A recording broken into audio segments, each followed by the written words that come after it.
বিসমিল্লাহির রহমানির রহিম। আসসালামু আলাইকুম প্রিয় দেশবাসী। বর্তমানে ছাত্রদের ন্যায্য কোটা আন্দোলনের প্রেক্ষিতে সকল প্রকার দমন, নিপীড়ন, নির্যাতন যখন চরমে পৌঁছেছে, ঠিক তখন দেশের সকল শ্রেণী পেশার মানুষ এর প্রতিবাদে রাস্তায় নেমে এসেছে। বাংলাদেশের সশস্ত্র বাহিনীর অবসরপ্রাপ্ত সদস্যরা দেশে এবং বিদেশে ক্ষুব্ধ হয়ে যাচ্ছে, যার প্রেক্ষিতে একটি বিবৃতি সভার আয়োজন করা হয়েছে, যেখানে কর্নেল মোহাম্মদ আব্দুল হক আপনাদের সামনে তাদের মনের অবস্থাটা ব্যক্ত করবেন। ধন্যবাদ। বিসমিল্লাহির রহমানির রহিম। প্রিয় দেশবাসী, আজকে দেশের চলমান পরিস্থিতিতে আমরা এদেশের সামরিক বাহিনীর অবসরপ্রাপ্ত সদস্যগণ খুবই গভীরভাবে মর্মাহত ও হতাশাগ্রস্ত। সরকারি চাকরিতে বিদ্যমান বৈষম্যমূলক কোটানীতি বাতিলের ন্যায্য দাবি নিয়ে গত 1 জুলাই হতে কোমলমতি নিরীহ নিরস্ব শিক্ষার্থীগণ অত্যন্ত সুশৃঙ্খল ও শান্তিপূর্ণভাবে আন্দোলন শুরু করলে দেশের অসংখ্য মানুষের অকুণ্ঠ সমর্থন লাভ করে। আমরা অত্যন্ত উদ্বেগ ও উৎকণ্ঠার সাথে লক্ষ্য করছি যে সরকার তাদের সাথে কোনরূপ আলাপ আলোচনা না করে এ আন্দোলন প্রতিহত করার জন্য হিংস্র রক্তাক্ত পথ বেছে নেয়। প্রথমে ওবায়দুল কাদের ছাত্রলীগ ও যুবলীগের সশস্ত্র গুন্ডা বাহিনীকে নিরীহ শিক্ষার্থীদের উপর লেলিয়ে দেয়।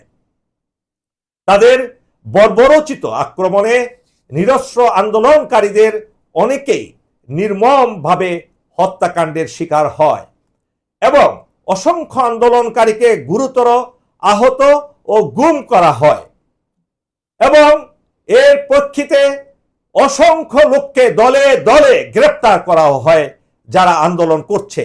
আক্রমণকারীদেরকে তাদের বিরুদ্ধে কোনো অ্যাকশন না নিয়ে যারা আক্রমণের শিকার, হত্যার শিকার, তাদের পরিবার বর্গকেও নানাভাবে নাজেহাল করা হচ্ছে।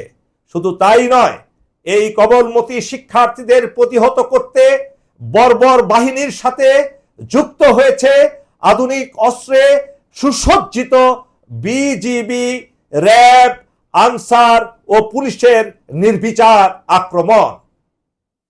ব্যবহার করা হয় হেলিকপ্টার ও স্নাইপার, যা যুদ্ধক্ষেত্রেও সাধারণত ব্যবহৃত হয় না। এ আক্রমণ এতটাই বর্বর ও নৃশংস ছিল যে হত্যার শিকার প্রতিটি মানুষের শরীর বুলেটে ঝাঁঝরা হয়ে যায়। অন্ধকার চিরদিনে অন্ধত্ব বরণ করতে হয় অসংখ্য মানুষকে পুলিশের গুলিতে। এমনকি আক্রমণকারীরা হাসপাতালে গিয়েও গুরুতর আহতদের উপর নির্মম আক্রমণ চালায় এবং চিকিৎসা বঞ্চিত করে, যা কোনো সভ্য দেশে কল্পনাও করা যায় না। প্রিয় দেশবাসী, নির্লজ্জতা ও নির্মমতার এখানেই শেষ নয়। আন্দোলনকে দমাবার জন্য সরকার কারফিউ জারি করে দেশের জনগণের বিরুদ্ধে নামায় স্বাধীনতা, সার্বভৌমত্বের প্রতীক দেশপ্রেমিক সামরিক বাহিনীকে। লক্ষ্য করলাম জাতিসংঘ মিশনে ব্যবহৃত এপিসি ও অন্যান্য অস্ত্র সরঞ্জামাদিও ব্যবহার করা হয় শান্তিপূর্ণ সমাবেশে। অতি উৎসাহী কিছু অফিসার বিবেক বিসর্জন দিয়ে আন্দোলনরত মানুষের উপর স্বয়ংক্রিয় অস্ত্র দিয়ে ব্রাশ ফায়ার করে, যা আমাদের কল্পনাকেও হার মানায়। প্রিয় দেশবাসী, বহু ত্যাগ তিতিক্ষার বিনিময়ে অর্জিত গৌরব ধূলিসাৎ করা হয়, ধ্বংস করা হয় এর মাধ্যমে। অথচ আমরা বহু ত্যাগ তিতিক্ষার বিনিময়ে আমাদের পূর্বপুরুষরা এবং আমরা গড়ে তুলেছি মুক্তিযুদ্ধে নেতৃত্ব দানকারী দেশের গৌরবের আমাদের এই প্রাণের সেনাবাহিনী, সামরিক বাহিনী। সামরিক বাহিনীতে কর্মরত বর্তমান প্রজন্ম আমাদের অনুজ, আমাদের ছোট ভাই বোন ও সন্তান।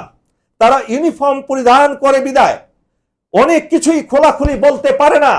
তাদের উপর চাপিয়ে দেওয়া হচ্ছে সরকারের অন্যায্য আদেশ এবং দেশ বিরোধী আদেশ তাদের উপরে চাপিয়ে দেওয়া হয়েছে।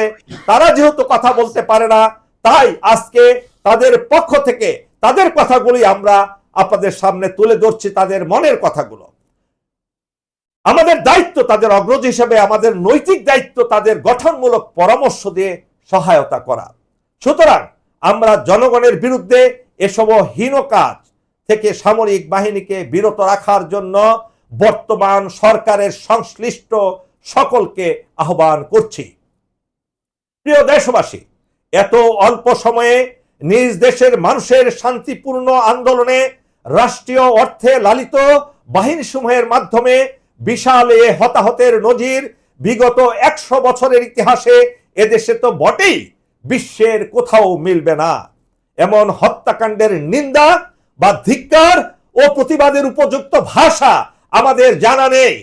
বিপুল প্রাণহানির দায় অবশ্যই সরকারের, এবং এ সরকার সম্পূর্ণভাবে একটি অবৈধ সরকার। সাংবিধানিক শপথ ও আইন উপেক্ষা করে, তোয়াক্কা না করে সরকারের একাধিক মন্ত্রী প্রকাশ্যে চরম উস্কানিমূলক দায়িত্বহীন ভাষায় শান্তিপূর্ণ আন্দোলনকারীদের উপর তাদের লালিত গুন্ডা বাহিনীকে ঝাঁপিয়ে পড়ার নির্দেশ দেয়। এতে আমরা সমগ্র জাতি ও আন্তর্জাতিক সম্প্রদায় হতবাক, স্তম্ভিত, ক্ষুব্ধ, ব্যথিত ও গভীরভাবে মর্মাহত। তীব্র নিন্দা জ্ঞাপন করছি সে সকল জনবিরোধী, দেশ বিরোধী নেতৃত্বের বিরুদ্ধে। রাষ্ট্র যখন আক্রমণকারী হয়, জনগণ বিচার চাইবে কার কাছে? প্রিয় দেশবাসী, আমরা মনে করি সংবিধান অনুযায়ী বেসামরিক প্রশাসনের সহায়তায় দায়িত্ব পালনের ক্ষেত্রে বিভিন্ন সময় কঠোর অবস্থান গ্রহণ করতে হয়, কিন্তু তা কোনো ক্রমেই দেশ ও জনগণের স্বার্থ বিরোধী হওয়া কাম্য নয়। এবং যতক্ষণ সে দায়িত্ব জনবিরোধী পর্যায়ে না পড়ে, ততক্ষণ পর্যন্ত সে দায়িত্ব পালন করা যেতে পারে।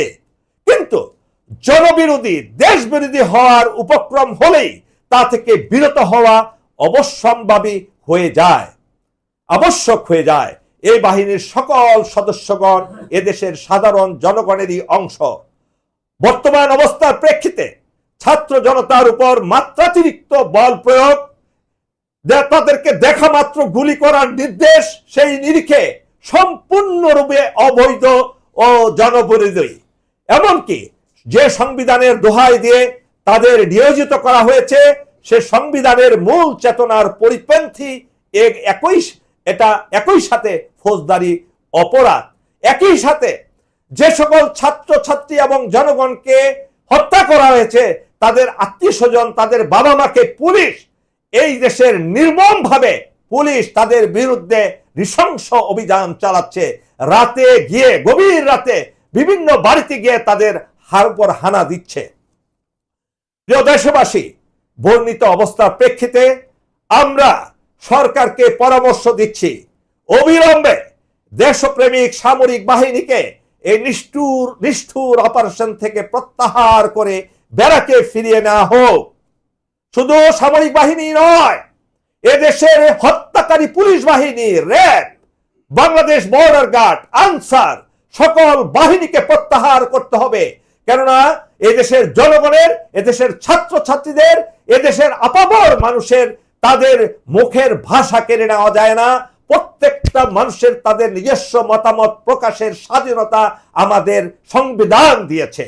এটা কারো বাপের সম্পত্তি নয়, এটা স্তব্ধ করার অধিকার নাই। ক্ষমতা চিরস্থায়ী নয়, ক্ষমতা চিরস্থায়ী নয়। এই ক্ষমতাকে চিরস্থায়ী করার কোনো কারণ নাই। মরতে হবে, প্রত্যেককে মরতে হবে। আপনাদের সে কথা আমরা মনে করিয়ে দেই।